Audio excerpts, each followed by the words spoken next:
வணக்கம். இது வந்து இந்த visitation rights, child custody visitation rights video number 4 இதோட முடிக்கிறேன். ஓகேங்களா? ஏன்னா நான் பாயிண்ட்ஸ்லாம் கவர் பண்ணிட்டேன். சரிங்களா? இப்போ நெக்ஸ்ட் நம்ம பார்ப்போம். என்னென்னா, இந்த விசிட்டேஷன் ரைட்ஸுக்காக வந்து அ அப்பா, அம்மா பொண்ணு வந்து என்ன பண்ணும், கணவர் மேல அதிகமா குறை சொல்லும். சரிங்களா? குறை சொல்லும். அத நம்ம டிராஃப்ட்டா எழுதுவோம். அந்த அந்த பொண்ணு வந்து உட்காந்து கதை சொல்லும் நம்மகிட்ட. சரிங்களா? இது மாரி என் கணவர் இப்படி பண்றாரு, அப்படி பண்றாரு, இத பண்ணல, அத பண்ணலன்னா அந்த அம்மா சொல்லும். அத நம்ம அவங்க சொல்ற பாயிண்ட்ஸ நம்ம எடுத்துக்கிட்டு நம்ம அத டிராஃப்டிங் பண்ணி அப்படியே நம்ம கோர்ட்ல சப்மிட் பண்ணுவோம். ஓகேங்களா? இதுதான் பிளைன்ட்டுன்னு சொல்லுவாங்க. ஓகேங்களா? வேற ஒண்ணும் கிடையாது. பெட்டிஷனு எல்லாமே ஒண்ணு தான். பெட்டிஷன், அஃபிடவிட்டு. இத இவங்க சொல்றத தான் நம்ம வந்து பிளைன்ட்டா, புகாரா தாக்கல் பண்ண போறோம். அத தான் ப்ரூஃப் அஃபிடவிட்டா போட போறோம். சரிங்களா? சரி, ஓகே. இப்போ நம்ம இதில பார்ப்போம். இப்போ அவங்க என்ன சொல்லுவாங்கன்னா, அந்த குழந்தையினுடைய அம்மா சொல்லுவாங்க. கணவர்கிட்ட வந்து இந்த குழந்தைய விட முடியாதுங்க. ஏன்னா, அவர் வந்து குழந்தைய ஒண்ணும் பெருசா ஒண்ணும் பார்க்கல. ஒரு குழந்தைக்கு ஜுரம் வந்துச்சுன்னா கூட, அ என்ன சொல்றது? என்னுடைய அப்பா, அம்மா தான் காசு குடுத்தாங்க. குழந்தைக்கு ஜுரம் வந்துரும். ஏன்னா, அது 2 வயசு குழந்தையா இருக்கும், 4 வயசு குழந்தையா இருக்கும், 10 வயசு குழந்தையா இருக்கும். அந்த குழந்தைக்கு திடீர்னு ஜுரம் வந்துச்சு அப்படின்னா கூட, டக்குனு வந்து இவர் காசு குடுக்க மாட்டாரு. என்ன சொல்றது? "நீ போய் உங்க அப்பா அம்மாட்ட போய் வாங்கிக்கோன்னு" சொல்லுவாரு. திமிரு தெனாவட்டு காட்டுவாரு. கொழுப்பா நடந்துக்குவாரு. ரொம்ப ஏத்தமா இருப்பாரு. ஒரு மனசாட்சி இல்லாம நடந்துக்குவாரு. அப்படிலாம் அவங்க குற்றச்சாட்டு வைப்பாங்க. அந்த குற்றச்சாட்ட நம்ம வந்து புகார்ல நம்ம நம்ம எழுதுவோம். பிளைன்ட்டா ரெடி பண்ணுவோம். அப்ப அந்த மாரி குழந்தைக்கு ஜுரம் வர சமயத்தில வந்து பார்த்தீங்கன்னா, அ என்னுடைய அப்பா, அம்மா தாங்க வந்து மெடிக்கல் எக்ஸ்பென்சஸ்லாம் பார்த்தது. அப்படின்னு சொல்லிட்டு அவங்க சொல்லுவாங்க. கரெக்ட்டுங்களா? அவங்க தாங்க காசு குடுத்து உதவி பண்ணாங்க. குழந்தைக்கு ஸ்கூல் ஃபீஸ்லாம் வந்து என்னுடைய அப்பா, அம்மா தான் கட்டுனாங்க. அப்புறம் வந்து நான் தான் அந்த குழந்தையினுடைய ஸ்கூல் ஃபீஸ்லாம் கட்டுனேன். குழந்தைக்கு நோட்டு புஸ்தகம் இவரு வந்து நோட்டு புஸ்தகம் கூட குழந்தைக்கு வாங்கி தரல. குழந்தைக்கு யூனிஃபார்ம் வாங்கி தரல இவரு. ஒரு குழந்தைக்கு பேனா, பென்சிலு, ஸ்கேலு, ரப்பர் எதுவுமே இவரு வாங்கி தந்தது கிடையாதுங்க. சரிங்களா? குழந்தைக்கு வந்து ஸ்கூலுக்கு ஆட்டோக்கு போயிட்டு வருது பார்த்தீங்களா, அதுக்குண்டான ஆட்டோ ஃபீஸ் கூட நான் தாங்க கட்டுறேன். அப்படின்லாம் அந்த அம்மா வந்து குறை சொல்லுவாங்க. இதுக்கெல்லாம் வந்து நீங்க என்ன பண்ணுங்கன்னா, ரெக்கார்டிகல் எவிடன்ஸ் எடுத்து வச்சுக்கங்க. ரெக்கார்டிகல் எவிடன்ஸ் எடுத்து வச்சுக்கங்க. டாக்குமென்டரி எவிடன்ஸ ரெடி பண்ணிக்கங்க. இல்லன்னா இந்த குற்றச்சாட்டு எல்லாம் வந்து என்ன ஆகும்னா, ஃபால்ஸ் அண்ட் ஃப்ரிவோலஸ் அக்யூசேஷன் அப்படின்னு தான் கருதப்படும். ஏன்னா, ஃபேமிலி டிஸ்பியூட் அப்படின்னு பார்த்தாலே இந்த மாரி இந்த இந்த புகார் தான் வந்து எல்லாத்துலயுமே இருக்கும். சரிங்களா? ஃபேமிலி டிஸ்பியூட் அப்படின்னாலே இந்த மேட்டர் தான் அதிகமா இருக்கும். சரிங்களா? அந்த கம்ப்ளைண்ட்ஸ்ல. சரிங்களா? அப்போ இந்த கம்ப்ளைண்ட்லாம் நீங்க சொல்றதுக்கு முன்னாடி அதுக்கு உண்டான தக்க பேப்பர் ஆதாரங்கள நீங்க ரெடி பண்ணி வச்சுக்கோங்க. சரிங்களா? அதுக்கப்புறம் வந்து பார்த்தீங்கன்னா, அதுக்கப்புறம் இப்போ குழந்தையினுடைய தந்தை வந்து உயிரோடு இருக்கிறாரு வச்சுக்கங்களேன். குழந்தையினுடைய தந்தை வந்து உயிரோடு இருக்கும் பொழுது 3ஆம் நபரை வந்து நீதிமன்றம் என்ன பண்ணாது? கார்டியனா அப்பாயிண்ட் பண்ணாது. சரிங்களா? அதுக்கப்புறம் அந்த குழந்தைய இவரு பெத்துட்டாரு. அந்த பிள்ளையை வந்து பெற்ற ஒரே காரணத்திற்காக அந்த பிள்ளையை பெற்ற ஒரே காரணத்திற்காக அந்த தந்தைக்கு வந்து என்ன பண்ணாது கார்டியன்ஷிப்பையும் கோர்ட் குடுக்காது. கோர்ட் எல்லாத்தையும் சீர்தூக்கி பார்த்து தான் குடுக்கும். ஸோ அந்த புள்ளைய பெத்தது இவரு தான். இவரு தாங்க அந்த குழந்தைய பெத்தாரு. அத தவிர வேற இவரு எதுவுமே செய்யலங்க. அந்த குழந்தைய பெத்த ஒரே காரணத்துக்காக வந்து கோர்ட் என்ன பண்ணாது? இவருக்கு கார்டியன்ஷிப் கோர்ட் குடுக்காது. சரிங்களா? ம்.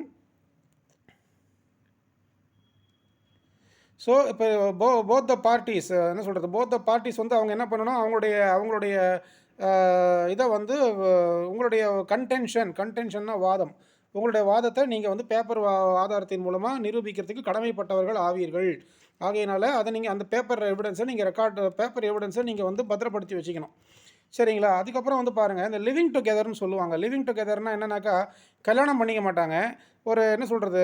இந்த சட்டப்படி சட்டப்படி கல்யாணம் பண்ணிக்க மாட்டாங்க. ஆனா லிவிங் டுகெதராவே வந்து வாழ்வாங்க, குழந்தை பெத்துக்குவாங்க, தாலி கட்டாமயே வாழ்வாங்க. அப்படி வந்து சார் இவங்க இவங்க நான் வந்து இவங்களுக்கு தாலியெல்லாம் கட்டல. இவங்களும் என்கிட்ட என்ன சொல்றது? நாங்க வந்து மனைவியா அவ என்கிட்ட வாழ்ந்தா, இல்லன்னுலாம் சொல்லல. நான் வந்து வி வேர் லிவிங் டுகெதர். அதன் மூலமா வந்து இந்த குழந்தை பொறந்துச்சு. அ அப்படின்னா கூட, அந்த குழந்தைய வந்து என்ன பண்ணும் கோர்ட் வந்து, அ அப்பாட்ட குடுக்காது. அம்மாட்ட தான் குடுக்கும். அதாவது நீ லிவிங் டுகெதர் தான் இல்லன்னு சொல்லல, தாலி கட்டல. ஆனா அந்த பொண்ணு உனக்கு மனைவியா வாழ்ந்துச்சு. அதன் மூலமா இந்த குழந்தை வந்துச்சு இல்லன்னு சொல்லல. பட் இருந்தாலும், சார் இந்த பொண்ணு தாலி கட்டிக்கவே இல்லையா என்கிட்ட? நான் அந்த பொண்ணுக்கு தாலி கட்டல இல்லையா? நான் சும்மா அந்த பொண்ணு கூட வாழ்ந்தேன். அவளும் என் கூட வாழ்ந்தா. நாங்க 2 பேரும் வந்து சட்டப்படி திருமணம் பண்ணிக்கல. அ அதனால வந்து பார்த்தீங்கன்னா, குழந்தைய என்கிட்டயே குடுத்துருங்க. அப்படின்னு அந்த கணவர் கேட்க முடியாது. குழந்தைக்கு அம்மா அதுதான். சரிங்களா? நீங்க நீண்ட காலமா வந்து லிவிங் டுகெதரா வாழ்ந்தீங்க அப்படின்னாலும், யூ வில் பி என்ன சொல்றது? Deemed as husband and wife தான். சரிங்களா? நீங்க வந்து தாலி கட்டிக்காம கொள்ளாம லிவிங் டுகெதரா நீங்க ரொம்ப நாள் வாழ்றீங்க அப்படின்னாலே வந்து, நீங்கள் கணவன் மனைவியாகத்தான் கருதப்படுவீர்கள். சரிங்களா? ஸோ அதனால் வந்து சார் இந்த குழந்தைய எப்படி சார் அவள் கேட்க முடியும்? அவள் எப்படி சார் வந்து கேட்க முடியும்? அவளால கேட்க முடியாது சார். நான் ஒன்றும் தாலி கட்டல அவளுக்கு. அவள் வந்து சட்டப்படியான மனைவி கிடையாது அப்படின்னா கூட அந்த குழந்தை உனக்கு தானே பிறந்துச்சு. அந்த குழந்தைய வந்து இப்போ நீ எப்படி கேட்குற? நீ குழந்தைய பார்த்துட்டு போ. ஆனா குழந்தையினுடைய கஸ்டடி வந்து தாய்கிட்ட தான் இருக்கும்னு தான் கோர்ட்டு சொல்லும்.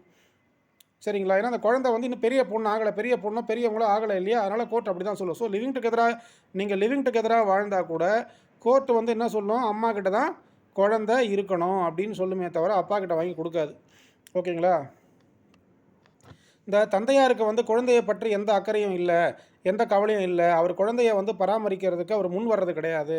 அவருக்கு குழந்தையை காப்பாற்ற வேண்டும் என்ற பொறுப்பும் கடமையும் உள்ளது என்பதே அவர் உணர்றதா இல்லைங்க அவரு. அப்படிலாம் நீங்கள் சொல்கிறீங்கன்னா அதுக்கு உண்டான பேப்பர் ரெக்கார்ட்ஸை எடுத்து வச்சுக்கோங்க. சரிங்களா? அவர் வந்து குழந்தையையும் மனைவியையும் பராமரிக்க தவறி விட்டார். சரிங்களா? குழந்தைய பராமரிக்கணுன்ற எண்ணம் அவருக்கு கிடையாது. அவர் குழந்தையை கைவிட்டார் அப்படின்றத நீங்கள் தான் வந்து என்ன நீங்கள் சொல்கிறீங்கன்னா அதை நீங்கள் தான் கோர்ட்டில் நிரூபிக்கணும். பேப்பர் ஆதாரத்தோட, வேறு ஒன்றும் கிடையாது. ஸோ இப்போ இதையெல்லாம் நீங்கள் நிரூபிச்சிங்கன்னா மட்டும்தான் குழந்தை வந்து உங்ககிட்ட கொடுப்பாங்க. இப்போ இவ்வளோ குற்றச்சாட்டுகள் நீங்கள் சொல்கிறீங்க பார்த்தீங்களா? இந்த குற்றச்சாட்டுகளாக நீங்கள் சொல்கிறது மேட்ரு கிடையாது. இது அத்தனையும் நீங்கள் நிரூபிச்சிங்கன்னா தான் என்ன என்ன என்ன கோர்ட் வந்து அந்த குழந்தைய உங்ககிட்ட கொடுக்கும். இல்லைனா இது பொய்யான குற்றச்சாட்டாகவே கருதப்படும். வேறு ஒன்றும் கிடையாது. இப்போ அதுக்கப்புறம் இன்னொரு விஷயம் என்னென்னா, இந்த குழந்தை வந்து குழந்தையினுடைய அப்பா வந்து இறந்துட்டாருங்க. குழந்தையினுடைய அப்பா வந்து இறந்துட்டாரு. குழந்தையினுடைய தாத்தா பாட்டிக்கிட்ட தான் குழந்தை வந்து கடந்த 10 வருஷமாக வளருது. அம்மா எங்கே போனாங்கன்னே தெரியல, எங்கே வந்தாங்கன்னே தெரியல. அப்பா இறந்துட்டாரு. ஆனால் குழந்தை வந்து கடந்த 10 வருஷமாக வந்து தாத்தா பாட்டிகிட்ட தான் வளருது. அம்மாவோட இருப்பிடம் எங்கே இருக்கிறாங்கன்னு தெரியல. திடீர்னு ஒரு நாள் வந்து அம்மா என்ன பண்ணுறாங்க, ஒரு கேஸ் போடுறாங்க. இது போல் வந்து இந்த குழந்தை வந்து நான் தான் பெத்தேன், இது என்னுடைய குழந்தை தான் இது. நான் தான் என் 10 மாதம் வயிற்றில் வச்சுருந்தேன். நான் தான் சுமந்து பெத்தேன் இந்த குழந்தைய. அதனால் அந்த குழந்தைய என்கிட்ட கொடுத்துருங்க அப்படின்னு அந்த அம்மா கேஸ் போடுது வைங்களேன். கோர்ட் என்ன சொல்லும் அப்படின்னா, அம்மா உன்னுடைய கணவர் இறந்துட்டார் இல்லையா? இறந்ததுக்கப்புறம் நீ 10 வருஷம் எங்கே போனேன்? 10 வருஷம் நீ எங்கே இருந்த? உன்னோட வேர் அபவுட்ஸே தெரியலையே. உன்னுடைய வேர் அபவுட்ஸ் நீ எங்கே இருந்த, என்ன பண்ணேன்னு ஒன்றுமே தெரியல. சரியா? கணவர் இறந்துட்டாருன்னு சொல்கிற, சரி ஓகே விட்டுடுமா. கணவர் இறந்ததுக்கப்புறம் அந்த குழந்தைய நீ பார்த்துக்கணும், நீயும் பார்க்கல. நீ எங்கே போன, எங்கே இருந்த, எங்கே வாழ்ந்த, எங்கே வளர்ந்தேன்னு ஒன்றும் தெரியல. அந்த குழந்தைய வந்து 10 வருஷமாக அந்த தாத்தா பாட்டி தான் வந்து வளர்த்துக்கிட்டு இருக்கிறாங்க. அப்படி இருக்கும் பொழுது அந்த குழந்தை வந்து அந்த தாத்தா பாட்டிகிட்ட தான் அட்டாச்மெண்ட்டாக இருக்குது. இப்போ நீ திடீர்னு ஒரு கேஸை போட்டு வந்து குழந்தைய என்கிட்ட கொடுங்கன்னா கோர்ட் எப்படி கொடுக்கும்? கொடுக்காது. கோர்ட் என்ன பண்ணும், இத்தனை 10 வருஷமாக வந்து அந்த தாத்தா பாட்டிகிட்ட தான் அந்த குழந்தை இருந்துச்சு. அதனால் அந்த குழந்தை 10 வருஷமாக இருந்ததுனால மேற்கொண்டு அந்த தாத்தா பாட்டிக்கிட்டே குழந்தை இருக்கட்டும் அப்படின்னு சொல்லிட்டு கோர்ட் என்ன பண்ணும், உங்ககிட்ட கொடுக்காது குழந்தைய. கோர்ட் என்ன பண்ணும், தாத்தா பாட்டிகிட்டே இருக்கட்டும் தான் தீர்ப்பு கொடுக்கும். சரிங்களா?